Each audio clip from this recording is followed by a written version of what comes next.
Okay, and we are live. Hey, this is Clark Brown with Restoration Advisors, and I want to thank the 10 or so people that we have here so far today. I think we had about 22 to 25 registered. I expect some people to be coming in a little bit later, but this will be recorded and this will be shared and sent back to everyone that attended, and especially those that missed it. I want to start off by introducing myself, Clark Brown. I am a restoration professional. I've been in the industry about 20 years. And this webinar today that I wanted to start came from the firm that I own, Restoration Advisors. I speak to a lot of restorers that are at different points of the genesis of their company. They're either just started or they've been in business for a while or thinking of starting it. And what I've noticed over the years is so many people, and some of the language that we're going to use today is actually language that I hear. And I want to get started, but I want to just let everyone know that this webinar, if nothing else, I want people, I want it to help you. I guarantee you I'm going to make a pitch. This is a paid webinar or a free webinar, but my company, I'm putting my time into it, and I'm going to pitch my services, because if you're on this call, you're at least interested to understand what we're talking about, or you may actually feel like we're a little bit stuck in it. So we're going to have a time for some Q&A, but I will be watching the screen. If you see something that pops up into the question and answers, if I can get to it right away, I will. But if we might come back and hit that during that period. I will be using a slide deck today. So let me load that up there. Hello, Bernie. Nice to see you. Happy New Year. Right back at you, my friend. How you doing? Great. Thank you very much for You asking. you looked cold when you did your posted your video this morning. Yeah, it's pretty chilly out here today. Yeah. So I use the word slave. We can replace that with if you feel stuck in your business, or you feel like you want a lot of things, but they're just out of reach because you're burdened down with so much of the business. I mean, that's, hey, we chose this life, right? We chose to be entrepreneurs. We chose to work for ourselves instead of getting that safety and security of a check. So it's part of it. But I'm here today to help some people open some mindsets. And I'm not a big motivational speaker. I actually am not a big proponent of thinking that everyone needs motivation. I think you need to kind of just take action, because motivation can become a real sugar cube or a placebo or whatever you want to call it. So today we're just going to talk about, being stuck in your business. So business freedom is just say I want people to open their mind to beliefs that there is a better way. And I personally and professionally know hundreds of professionals that have probably were in your spot at one point until they hit their bottom, or until they got some help of some sort, brought on a partner, hired the right people, whatever that may be. And we're going to cover all of that today. But I just want you to know that none of this is fantasy. It's a dream for everyone. And I just want to open some mindsets and challenge a lot of people today, because I just want to see, I love this industry. I love to see the people that do good work grow their companies so they can do more good work. I don't like when a company is so limited that they can only help a few people at a time. I'd rather help dozens at a time and keep them out of the hands of the bad actors. So the emergency services business is very unique. This webinar might not work for a tax loan office. This probably would not work for a mortgage company, or maybe even not even for a pest control company. What we do is very unique and very niche, deep niche market, and not everyone can or will do it. When we attend the other webinars and things about business management, it's always catered to the nature of the industry. But what we deal with is we always have a fire going, literal or philosophical. There's always a sense of urgency that we seem to have a real hard time of knowing when that should stop. So, and that's going to be a lot of what we talk about today. There is urgency that a lot of people just can't quite wrap their head around how intense that gets with a homeowner or a business owner, or a client of any sort. We have a large amount of empathy. I would dare to say that most people that own a restoration disaster company have some good, strong, empathetic, if they're going to be successful at all, they've been around, they've got empathy. and that also gets in our way sometimes if we don't manage it well. And then we've got the insurance complications. It's part of our industry. It's just what we do, but it's overwhelming, and it shrouds and it clouds up our judgment on the other parts of our businesses that need a lot of our attention. And we're not gonna make this about insurance companies today, but I want everyone to know that winning does not mean putting on the gloves and fighting with the insurance company. You don't necessarily win. Getting paid is how you win, and there are other ways to do it without being argumentative with other parties. So I watch far too many people that chase that rabbit down the hole, just trying to get that win so that they could be right instead of actually just getting paid, moving on. So it's just no wonder that we struggle and we can hardly even think, much less plan. So strategic planning is not a strength in our industry for the vast majority. And I think that is what causes a lot of the frustrations that we have that make us feel like the business owns us and is running us and we're not running it. So I've already introduced myself. We're a coaching and advisory firm working primarily with restoration and remediation specialists.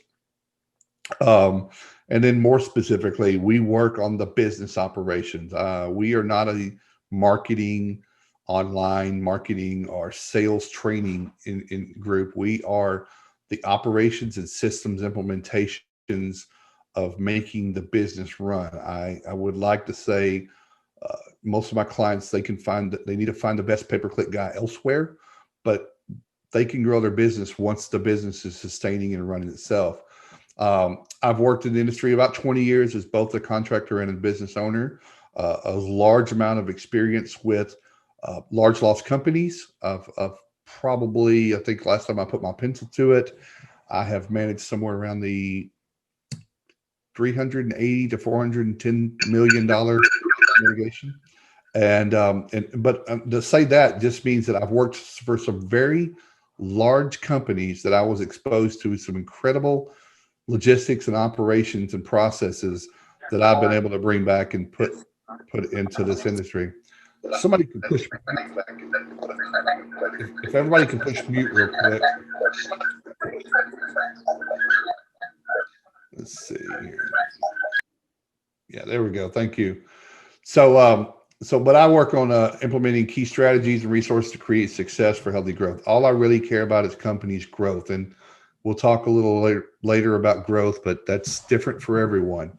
Not everyone wants to be 180 to 200 million or a $1 billion company. Some people want to be 4 million, great revenue in their market, sustainable, provide a few jobs and do good work and be happy and play with the grandkids. And that sounds like a great life to me. So I'm here to tell you that no matter what the goal is, you can achieve it. So, just feeling powerless is what we do. So just real quick, there's a lot of things here I'm going to say today that probably we already know some of this stuff, but it's worth saying it again to set context. So these are probably, if I categorized a lot of the issues that I talked to a few dozen contractors as a client situation a month. And then I talked to probably 100 or more as friends and colleagues and peers. And I hear the struggles, even without a professional relationship. And I just kind of bundled some of those up, or what I see some of the big boulders in the way of people moving through to the business that they want. They have frustrations. Number one, we're seeing some real staffing growth issues. We blame it on Gen Z or millennials or whatever you want it to be.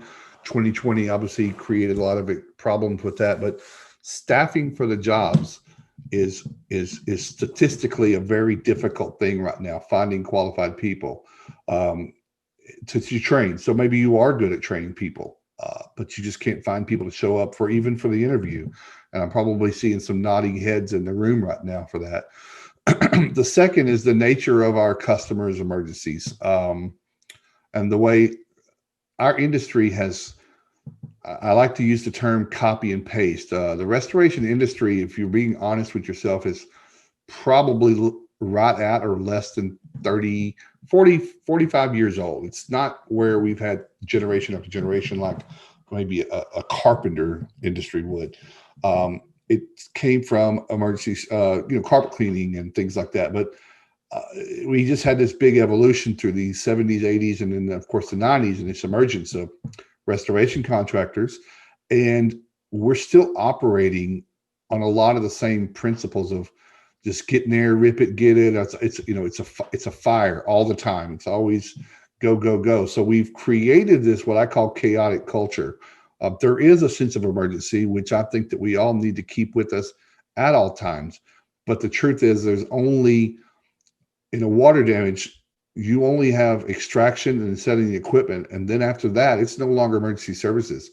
It now becomes a remediation project, which requires planning and strategy, doing the right thing, and then managing the people to do it. But I see so many people jumping through hoops at all times and not setting the expectation with the customer that we're now sliding into a more calm and thoughtful process. I know you want it done quickly, but it's only going to get done so fast. And then lastly, the world of social media and cell phones, we're always available. We're available for our customers, and we tell them, you need me 24/7, I'm here for you. And believe me, some customers will call you 24/7. I'm sure some of you agree with that. So that's been, a real, that causes you to get stuck in your business because it's always a fire. And then the last one, the brutal truth, is many owners of companies possess the fundamental skills of leadership and management. Now, that doesn't mean anything negative or condescending. It just means, where did you come from? What was your experience of managing other people and different types of people? Maybe you were a contractor. You've had a hammer in your hand since birth. You can fix anything, but it doesn't mean you can grow a business. I see this all the time. People work for someone and say, I'm going to go start a restoration company because I work for, my boss makes a ton of money. There's a lot of stuff that your boss didn't show you. Maybe you should have. The cash flow, the insurance is involved, the theft, the turnover, the this, that, the customer expectations and eating crow and relationships. Those things are alien to a lot of people, and ignoring them doesn't make them go away. Here's just a list of some things that I think we probably all would have, would feel as ourselves as the leader of the company. Everything's our, this is a weight that we carry. Everything is our problem. Every time the phone rings, there's this exasperation. There's this sigh. It's just another problem. Repetitive mistakes. God, these crews, these guys just keep making the same mistakes over and over and over. They go to every job and they always forget something. My goodness, and then you start to think, I just don't have good people, or it's just easier for me to do it myself. I'm not going to show my guys how to do everything. It's just, I'm going to grab it and do it myself. It will take me half the time. No one else cares as much as me. That's a good one. I mean, and it's, unfortunately, it's probably mostly true. No one will ever love your business as much as you do. No one will care as much because you are the owner. You're a 10 out of 10. You work for free most of the time. Nobody else will do that. And that's just a true statement. But we can work around that. You spend your evenings and weekends maybe writing estimates or on Xactimate or doing some kind of job review. I mean, it's just your time that you normally should be setting aside for family or fun or who knows, whatever hobby you might have. These are all just things that just make you, golly, I'm handcuffed. You're responsible for every job and you go to every lead. Now, that's not everybody on the call, but I think some people are going to relate that. And I have clients that go to every single job and make their face. And then that's just how the culture is, and they want to do that. But there's a limit to that. There's a ceiling to that mindset. I wrote, yes, I misspelled this here. Marketing hurts because all of these things you feel you must do. Because of all the 1 through 6, you don't get to really market your company because you're busy doing the other things, the estimating and the training and getting trucks and jumping in the truck and taking it to the body shop. And that's time that you should be marketing, getting the phone to ring more and more and more. And then the lack of that causes you to use lead gen companies or TPAs or program vendors. Now, this is not a bash on this. I will tell everybody, I have not made it a secret. Programs and TPAs are a race to the bottom. If your company is built around them and depends on it, there's a percentage of that work that you can do, to maintain, to make the phone ring, keep the guys at 40 hours, the guys and gals. But the more of your business that comes from that, it's going to create lower margins, and the cash flow that we have for the type of work we do is going to continue to erode, as well as you're not building your own brand. You're building, you're not hired by the customer, you're hired by the insurance company, and the customer sees it that way. I want to quickly go through this. This is just a real quick visual that I share with a lot of my clients. I get this question a lot: is how quick should I grow? What I'm in my second year. What's the where should I be? Or I'm in my first year. Where should I have for a crew or a staff? So I've had this for a while. It's just real cheesy. Year 1 to 2 is when you're developing your identity and your strategy period. I say strategy loosely because some people don't do their strategy till later, but this is, you want to start a restoration company. Great. That's a real broad stroke, but there are subcategories inside that. Are you going to deal with insurance jobs or no insurance jobs? And there's just all these things. I can't tell you how many people have started their company with an idea that was going to go one way and it went another.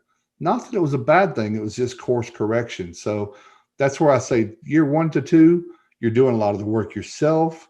It's trial and error, figuring some things out, making some changes, starting to get that itch to say, okay, I'm starting to hit that cruise control now. Think I'm ready for the next step, So then we get to the next phase. Again, a lot of room for balance here.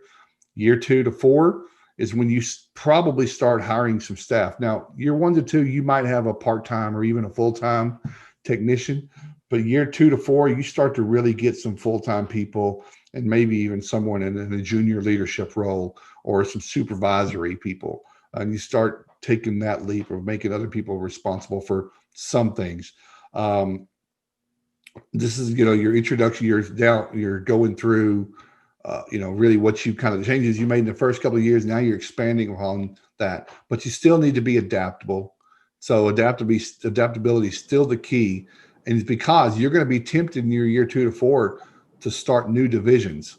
And they may be good ideas and they may not be, but they may just be opportunities that came across that weren't in your plan, but that's where I've got the cash to do it. It's a good opportunity. It looks like it marries up well with what I do. So I see that happening a lot in that like sophomore year. Then we get into the fourth, the third phase, which is year 3 to 6. Then you want to start managing your growth. You're starting to probably see some of you've gotten your leadership in place or some other people that are responsible. You are marketing, you've gotten some plumbers and some agents, and you're starting to get more and more work. Well, or you're doing TPAs. This is where I just tell people, don't be afraid to tap the brakes. Manage that growth. Don't grow too fast because cash flow will eat you up, especially on low margin work. Then you've got your key staff and relationships mature. The people that you hired from 2 to 4, they're kind of evolving into somebody that you really could start to really, really trust and probably train and hire new people under them. And then your relationships with, agents and property managers have matured to where you might be starting to see, hopefully, some commercial properties and things like that. But this is where I like to say you want to start decentralizing your command. Anybody that's read, Extreme Ownership with Jocko Willink, just you got to get that away from you. You got to figure out what you can achieve if you don't have to do everything, and that's a lot of what I'm talking about today. So then you get into years 5 and 10 where the profitability, if you're done things right, allows the owner to start pulling a little bit more away from the company. That's the way it should be. Now, if you absolutely love and enjoy being in your company at the desk every day and now on every job, that's absolutely fine. And there are people that love to do that. But at some point in your life, you're going to want to do some other things. And you at least need to build a company that allows you to do it, even if you do it or not. And then that gets us into developing some company valuation. JT's on the phone, the webinar with us today. JT's a specialist in exit strategies. He's probably going to correct me, and he's not wrong. Year 3, you should be building valuation, your value in your company.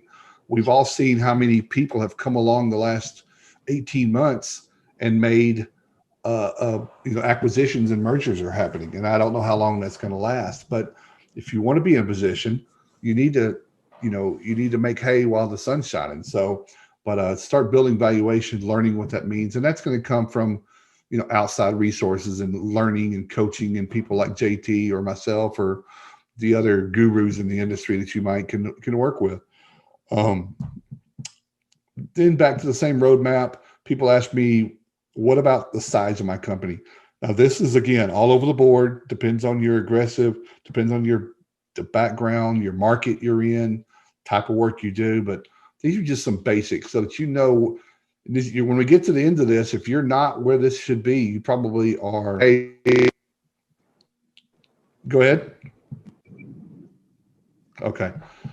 Year 1 to 2 is usually the owner, possibly somewhere between 1 to 2 field people. Part-time, probably some of them, maybe 1 full-time, and then maybe some type of admin. Sometimes that's a spouse, sometimes that's a sibling. But I would not say in year 1 to 2, I would definitely stay lean. You need your cash, you need your cash flow. So keep that pretty lean there. Moving into that second phase, that's where you're going to start you're adding some production, or some people ops or production management.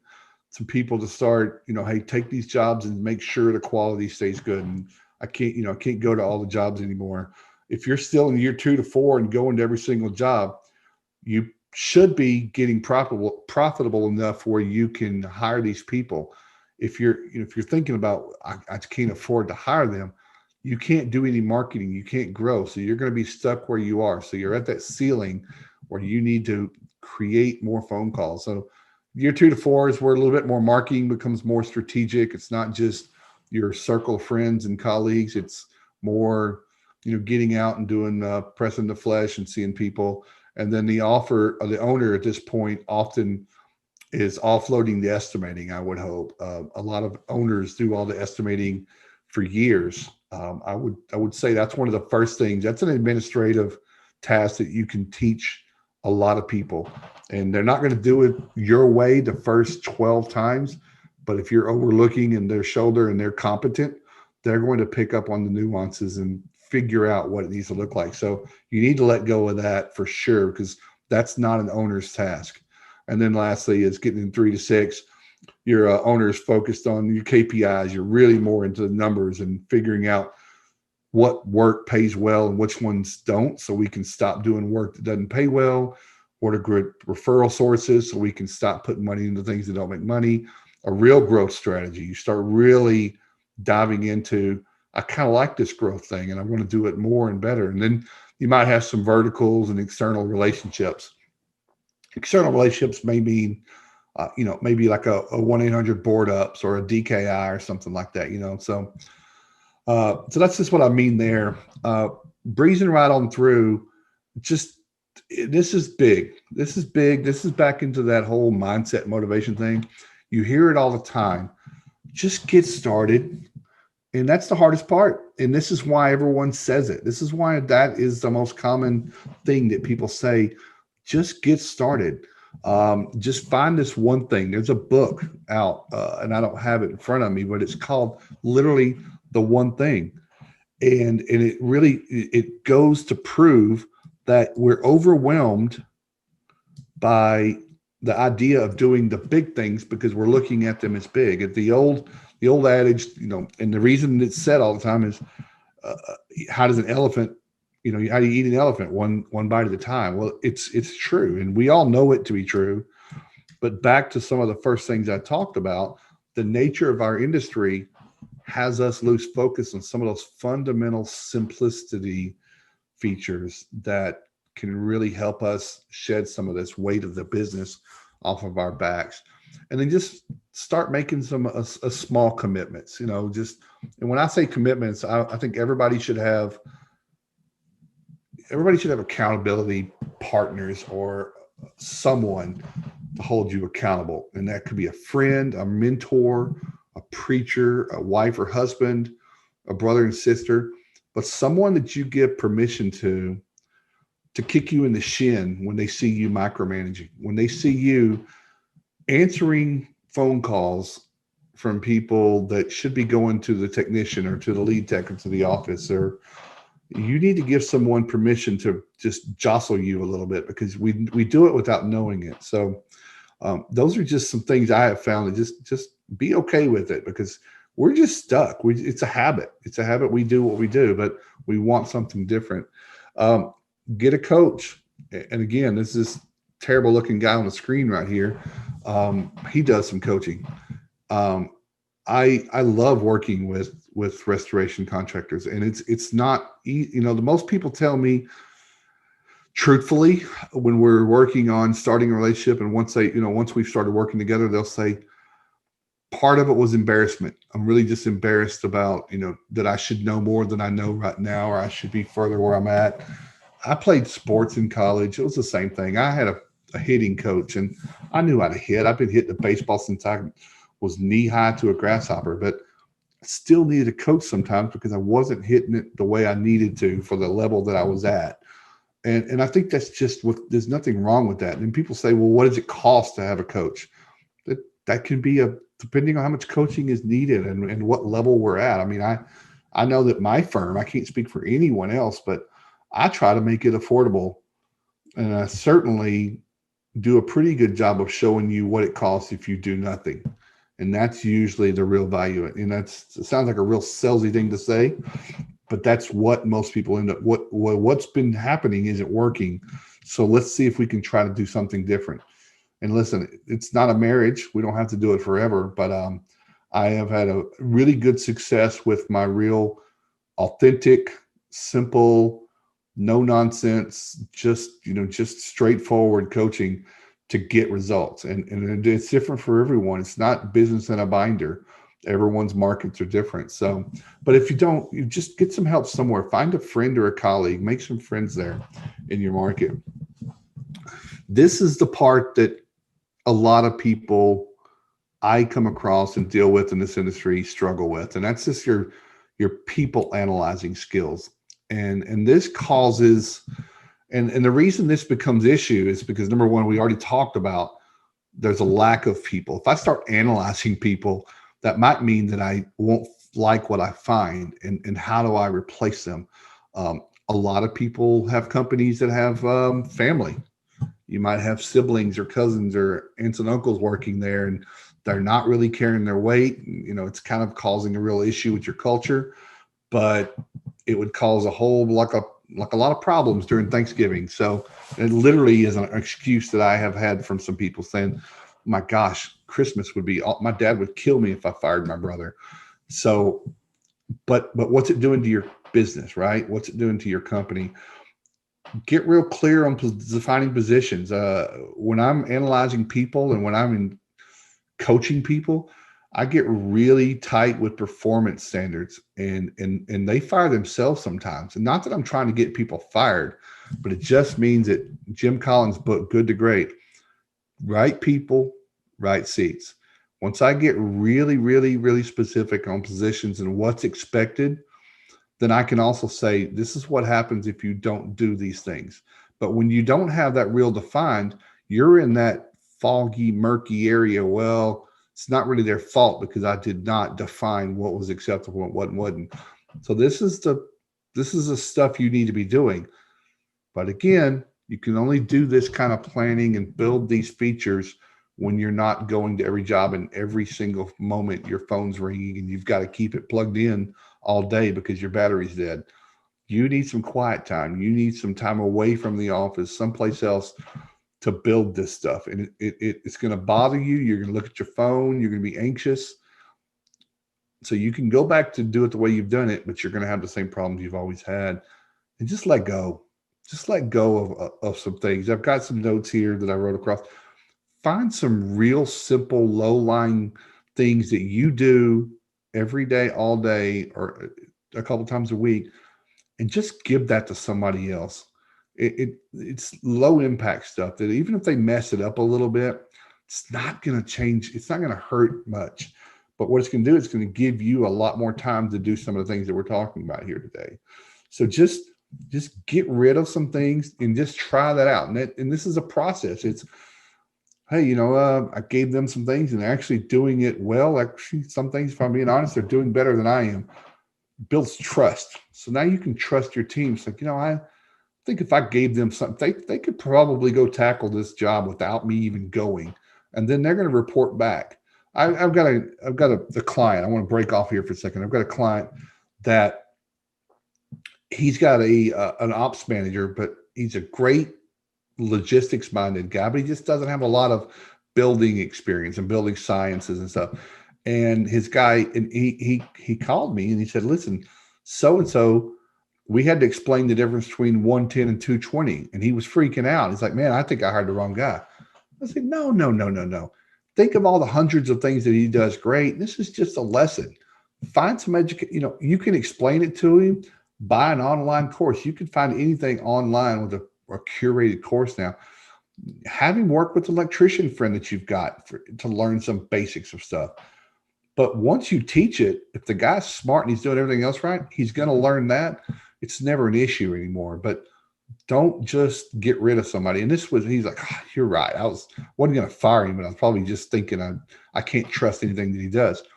Let's just stay out of that lane and just quit making everything major. But he needs to learn what 220 is.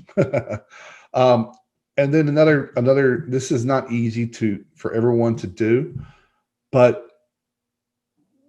imagine the results of what you want. So, and I know you do, you sit maybe at night or you sit in your chair when you're driving and just like, man, when I first decided I wanted to have this company, this is what I imagined it looking like. Or I watch these other guys and we'll talk in a minute about this, but I see the rest of the industry, or I see people I know that have it so different. Well, not that you need to copy what they do, but just imagine that you've got that life, there's nothing wrong with having a company that you only go to once or twice a week. And I have clients that have small companies, 3 to 4 million, where they only are in the office once or twice a week. They get a paycheck, and then they have other things that they do, from either it's a passion project or they have investments. They have real estate, or they serve on some boards or something, start another business. Those things can happen, but you've got to imagine the results and don't focus on the actions. Don't focus on the actions, because the actions are what scare us. It looks like a lot of work. You start making excuses. I can't do this because of that. Don't do that. Just focus on the results, and then the steps to get there are just steps to go through to teach them that. I'm going to speed up a little bit. I want to kind of watch our time here. I don't want to keep anybody later than we need to. I think someone's chiming in the chat here. Yeah, Jay, Jay's going to have a question for us. I'd love to give you the mic in just a few minutes here, buddy. Focus on profits, not revenue. This is absolutely positively an area where I'm told sheepishly by a lot of people, Clark, I just got I struggle with finding my job costs and my profit margins and managing that part of it, because I'm always just a little too close, or I'm on the roller coaster. I'll have a whole bunch of money come in, and I catch up all my bills, and then I'm broke again, and I'm waiting for the receivables on that fire that I did down to the lake or whatever.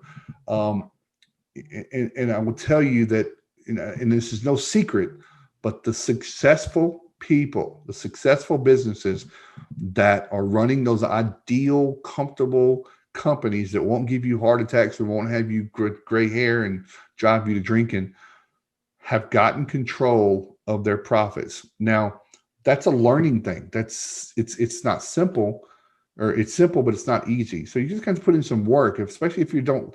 It's not that you're not good at math, you just don't like to do it.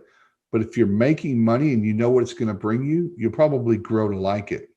So learn this. And again, have a coach, have a friend or a colleague or someone that's good on that, really help you with that. Again, a lot of people are like, oh, I'm just so busy writing estimates, I don't have it. Again, this is the problem. This is what you need to, this is what the owner, because no one else is watching your bottom line but you. So if you're not doing it, no one is. Cash flow and low profits can only make these challenges more unbearable. When you're not profitable, things like, it just makes these feelings of depression and being overbearing makes it much worse. It means like, oh my God, I work really, really hard. I put in so many hours. I put all this effort into it, and it's really just nothing to show for it, because you've got to reverse engineer this thing. You've got to look at thinking of being wealthy. You've got to see yourself being wealthy, not rich, wealthy. You've got to see yourself becoming a profit machine. That doesn't make you greedy. It doesn't make you, selfish.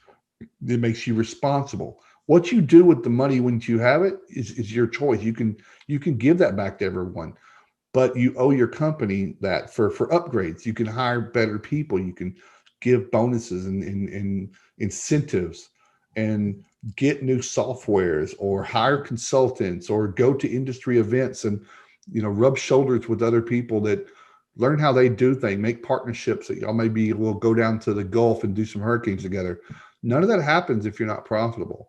So I'm giving you reasons why to be. And if you don't know how to do it, that's easy. Get some help for it. There are a lot of people that don't know how to frame a room, or to dry a building, or to clean a fire. You didn't know how to before you learned, but you learned it. Now you know how, and you're an actual expert at it. Same thing can be done with profitability. And eventually people do that. That means getting off programs. That means, you've got to customize you don't have to use Xactimate prices that gets downloaded unless you're on the program. Otherwise, price the jobs for what you're worth. Learn your job cost, identify, and then back it up with value. And it's a whole different webinar, but charge what you're worth, because everybody else is. The ones that you're watching are. So let's see here. This is my next page. We're gonna get to some questions here in just a minute.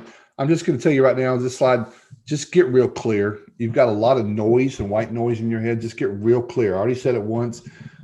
Work on that image of what the results should be. Don't focus on the actions. Give someone permission, like I said, to hold you accountable. Stop making excuses. Stop. There is no excuse except the ones you want to live with. It's the problems you have, unless there's some things that we don't know about or others don't know. People with far less IQ than probably most of you in the room have done incredibly well. And it's just because they got out of their own way. And this is the year to do it. This is absolutely the year to do it. You got to be relentless. And then you got to remind yourself what happens if you don't do anything. As unhappy as you are in these downtimes, just remember that you put yourself there, and you're responsible for everything. Extreme ownership. If you pick that book up, you'll hear it. So it's not to bring yourself down, but just get mad at yourself and get real mad and say, look, I've wasted too many years not being decisive, or not taking action nearly enough, and jumping into arenas that I'm scared of, and going places I'm really worried about, because the world is ready for, your community is ready for incredible contractors, and you need to scale to serve them more. Because so I'm a real big believer, you owe your community, you owe your customers, and all those in their market. Everyone on this call here can probably tell me there's a lot of contractors and peers and bad actors that are doing bad work, harmful work. If you do water damage, you probably have seen a lot of cases where there's incredible mold growth from improper drying. People get sick from that. Lyme disease, Sears. We owe the public the right people doing it. We owe them better service than that. We need to get those guys coached up or coached out. And this is a big campaign of mine in this industry. Is we took a silent oath that we were going to be professionals. Being professional means you don't let people hurt other people. So if you got crooks and stuff in your market, get them out, whatever way that looks like. But you've got to be focused. You've got to be profitable. You've got to be powerful to do that. So I'm going to get into the question time here. I'm actually going to turn the screen share off for a minute. I think JT had something to say or to add, and I'd like to give him the floor here. Well, I appreciate that, Clark. I really appreciate you talking about team building and accountability. And I wanted to make a comment, because people call me a broker and advisor, for a couple of reasons. Number one, they're ready to retire. Number two, they're burnt out. And that's what I want to talk about. 6 out of 10 people at least call me because they're burnt out. And it comes back to your exact point here about not building the right kind of team or being unwilling to let go. And so when I start asking questions, I can determine fairly quickly that either they can't let go or they don't know how to let go. And their attitude is, I can't find good help. I'm the only one that cares, and you address that, so I won't go over it. And I'll say, well, what about delegation? And they say, of course, I've told them once, and they still won't do it. The reality is they have no idea how to delegate. And when you're stuck in a rut like you're talking about, if you do nothing, people will call me on a Friday after a very long week, typically a crappy week, and they'll say, how quickly can you sell this dog? I'm tired. Yeah. Don't get there. Mm-hmm. That's fixable, as you said. And so if you take no action, you're going to burn out. And then you're going to call me, and that's not the best sale. It isn't. So what you're talking about is very, very applicable, and it affects probably more than 50% of the people who call me. That I talk them out of a sale, I talk them back into getting some help and really trying to fall in love with their business again and learning how to delegate and build a team. That takes care of a lot of ills. Yeah, no, there's, and I've seen that happen too, JT. You're right. I've seen people who have been close to their bottom, because everyone has a bottom of something. I know a lot of people, mental illness, everything has a bottom until you just won't take anymore. And that's unfortunately when a lot of people take action, and then magic starts to happen. Mm-hmm. And then they fall in, and they're like, wait a minute, I kind of like this. I'm kind of got the old energy back. I've got the old spirit. This is the reason I started doing this for, is coming back, and I've got people that love what they're doing. I've got reviews coming in. I don't want to sell this thing. There's an old joke when I was growing up about the guy that had a pickup, and somebody said, hey, I want to sell this old truck. And he said, you got 300,000 miles on it. He said, well, put it up on blocks and put it in reverse and go and, spin the odometer back. So 2 weeks later, he saw the guy, and he's driving the truck, and just all happened. I thought you're going to sell it. He said, this thing's only got 22,000 miles on it. I'm not going to sell it now. So, it's just, we get down. Our brain is our strongest muscle in our business. It's actually our fans. Your fans don't make you money. Your dehumidifiers don't make you money. This makes you money, and your ability but people, there is a people problem. But I will tell you, there's also a lot of people looking for an opportunity. There's a lot of people in the labor force that are looking for someone that will invest in them and to dive in. They're out there. So what I tell people is to start thinking of your marketing. Everyone markets to get the phone to ring. You can also market your company to look appealing for recruitment, to be a place where not only your existing employees will start recommending people, but people in the community start saying, you guys look like a great place to work. I've got a nephew or a cousin, or my best friend just lost his job. I'm going to send him over. I know someone that probably would excel at what you guys do. He loves the kind of stuff you're doing. But that doesn't happen if you're in this negative world where it's just like it's, so you've got to kind of build your company to be attractive to multiple offices, because without people, you're going nowhere. Without delegation, I've already said it a few times, you've got a ceiling, and I see it a lot around $1 million. And there's not a lot of people buying $1 million companies right now, JT, right?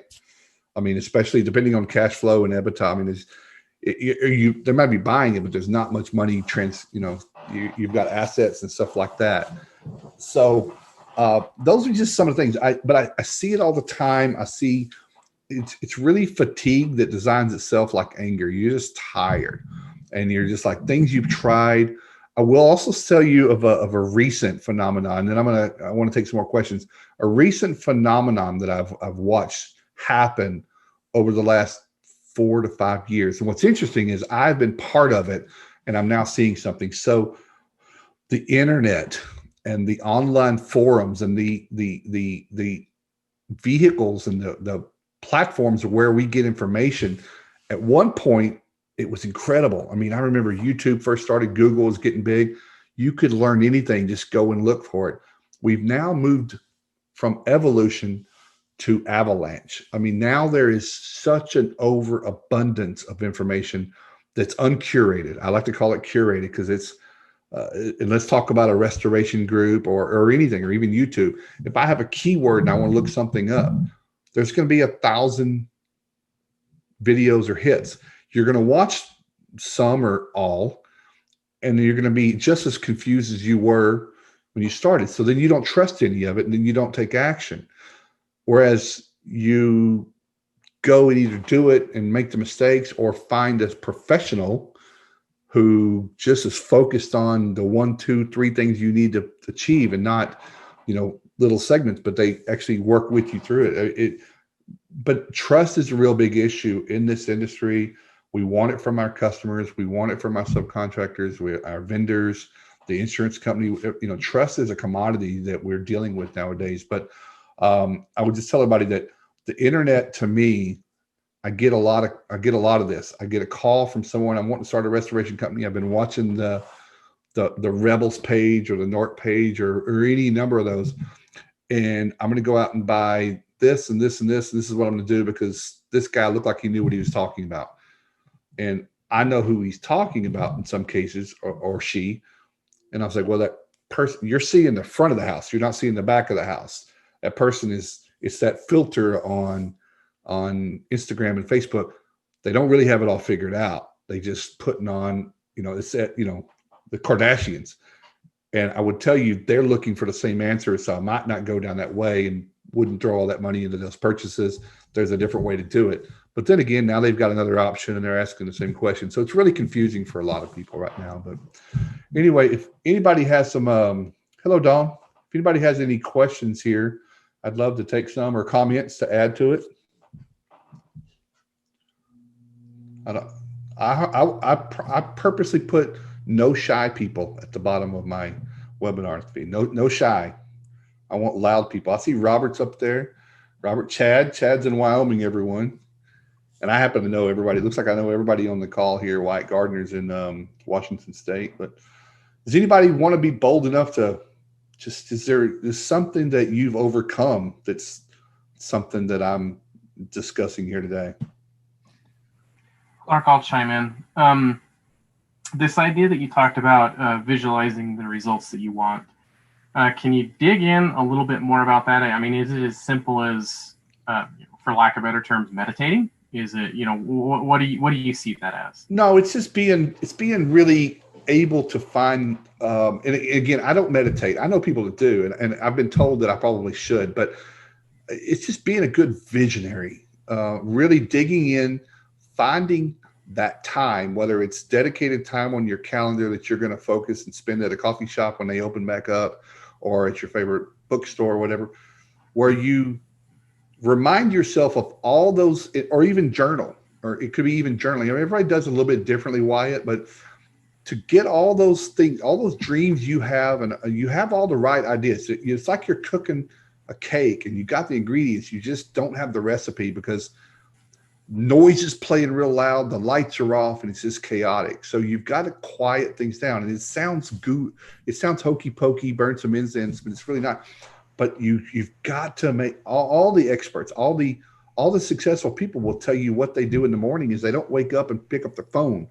They don't. There's a guy I know that says, I don't pick up my phone and get into the emails because I'm not going to be on somebody's to-do list. I don't want to start getting replies right away.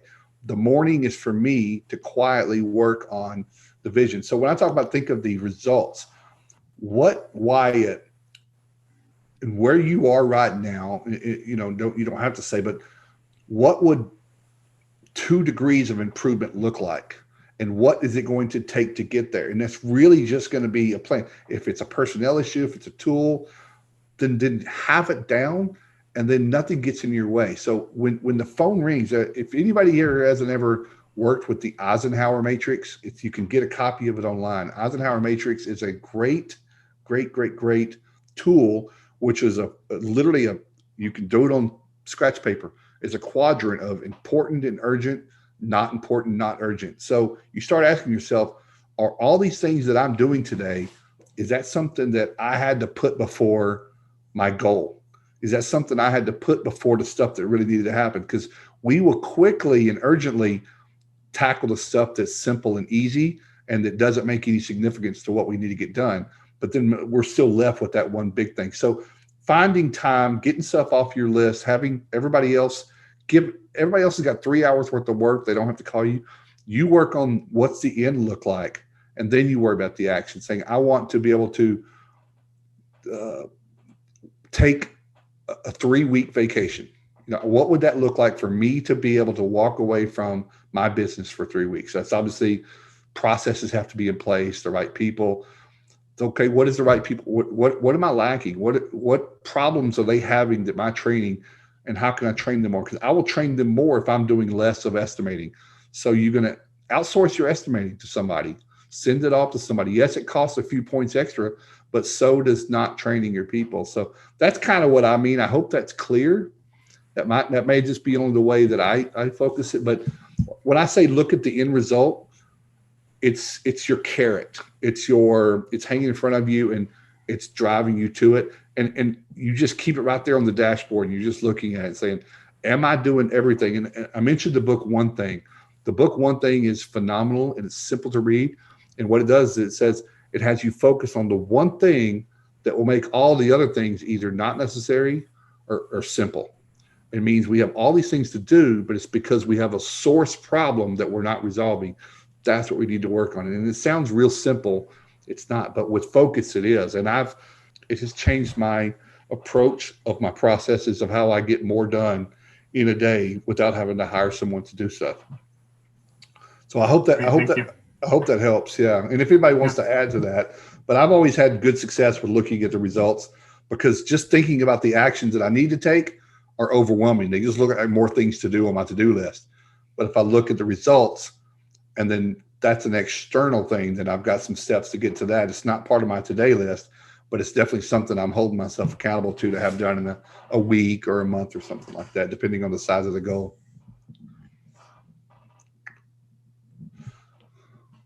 Hey, Clark, one of the things that that has really worked for me in my two things. You kind of go into talking about your to-do list and what you want to try to do. And, the first thing that you do not want to do is jump on a phone or jump on your email in the morning. And in my 35 years, I've kind of taken it from a night before aspect of things, where what do I want to do tomorrow and the rest of the week, and have that written out before I leave at the end of the day. And when I do that consistently, I find that I'm not waking up at 2:00 in the morning scared to death about what I need to get done, because it's already done and I can forget it. The other thing that I've seen, and you mentioned it a little bit earlier, was the strategic planning. And while strategic planning is, I think, overused tremendously in our world, Mm-hmm. I think it's, boiling it down to it is, where do you want to go and how you want to get there? And just taking some of that time to map that out, and then looking at it on a consistent basis to make sure that you're going down that right path. You had that roadmap of where you're going, and I think there's a lot of businesses that do that, and it's never a straight line. But as long as you're still on the road and between the guidelines of where you want to be, it eliminates a lot of stress. It does. It eliminates a lot of stress, and I think we overcomplicate a lot of things, Bernie. I was having lunch with someone yesterday, and it's just a big topic. Three people or two people, three of us. We're talking about anybody that's here. Everybody here is water restoration oriented. Of what program are you using to document your daily moisture logs? And one of them said, pad and paper. We get overconsumed. Again, and going back to, we get FOMO. We start watching all these. And one of the parties that was at lunch with me said, I'm a big victim of that. We all are. I see something new, a new toy, a Matterport or something like that, or a drone. Oh, I guess I'm going to have to get that now. But it really, the way you've been doing it, that wasn't your problem. Getting your moisture logs down on pen and paper, yes, you've got to later put that into something else or a spreadsheet, but it still works. But getting a program just bogs everybody else down that has to learn how to do that. And the first thing you mentioned was brain dumping.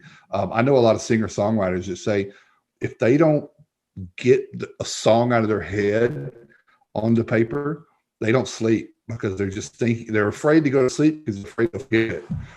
And I think that's what happened. Then it stays up there, or it just never gets done.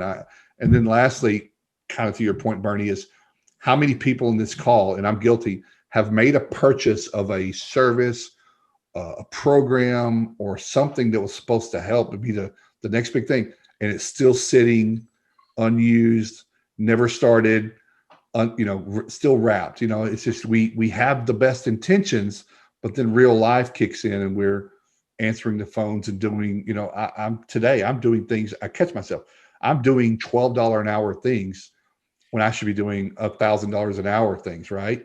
That's where I'm at, and it's just not how real growth starts. But again, it starts with, what do you want to do with your company? What does growth look like?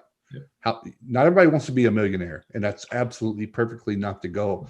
But the goal might be to do more nonprofit things. The goal might be to rescue dogs, and I need time to do that. And I need to build a company that I designed, that I deserve, that allows me to do the thing that I want to do, because we're only on this planet for a minute. So those are some of my thoughts on the topic. And again, if anybody had anything to add, but I just know a lot of people are stuck, and it compelled me, even in the last 2 weeks, with the Alliance of Independent Restorers, we have roundtable, we have mastermind groups and peer groups, and a lot of things we talk about are all the things we want to get done and just didn't. And I'm stuck in my business, and I'm frustrated, and I feel like, I'm still working at 7 o'clock. Even if I go home, I'm at the dinner table and the phone's to my ear. And that's not how it's supposed to. My grandparents didn't do that. Your grandparents didn't do that. And I think the world has pushed us into that box. And I think we have control. We still have control, but competition's more. I get it. Competition's out there. And if we're not grinding, somebody else is. But you've got to agree that I'm going to do me, they're going to do them. I still do better work, and I just got to do a better job of showing people that I do good work on my terms, not somebody else's. But listen, I've taken a lot of your time. Again, Restoration Advisors we love helping restorers.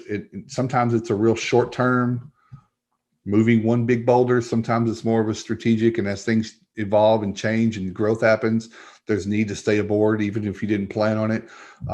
But I would tell you, and JT, the term consultant and coach scares a lot of people, because they say can't afford it.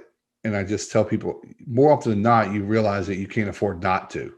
And then you're stuck if you're stuck at 600,000, imagine what 1.6 would look like with some minimal changes, or stay at 600,000 and make 12 more points of profit net. What would that look like? And then the value of coaching, oh, that's worth it. So I use a lot of before I leave everybody, Tiger Woods used to pay his coach, or he may still do it. He paid his coach something like $300,000 a year. And some people will say, oh my gosh, how much money is that? But that helps him make millions a year. So it's all relative. It's like buying, if I knew I could scratch off 100 lottery tickets and win, $5,000, I would say I would buy $100 worth of lottery tickets all day long. And I look at coaching as about the same way. As you're going to get a return, and it doesn't always work out, but if the work is good and if they're credible. So if anybody needs some help on that, you can reach me at restorationadvisors.com. But other than that, just do something. Just challenge yourself and find something this year that you wish you had done 3 years ago, and just do it. You'll look in those little wins cause bigger wins. Those little wins say, okay, I got that out of my way. That was really a burden, but now I've got a lot more time. I can imagine what else I can do. And that's how growth and scaling has happened for a lot of people, including me. So, but I appreciate all of you spending your time. I know it's valuable time, especially you're on the West Coast. It's still during the daytime. You probably got a lot of emails, but just own it. Just do the good work. Be there. Be the contractor your customers expected you to be, and have complete control over the work that you do. Thank you, everyone. Thanks, Clark. Take care.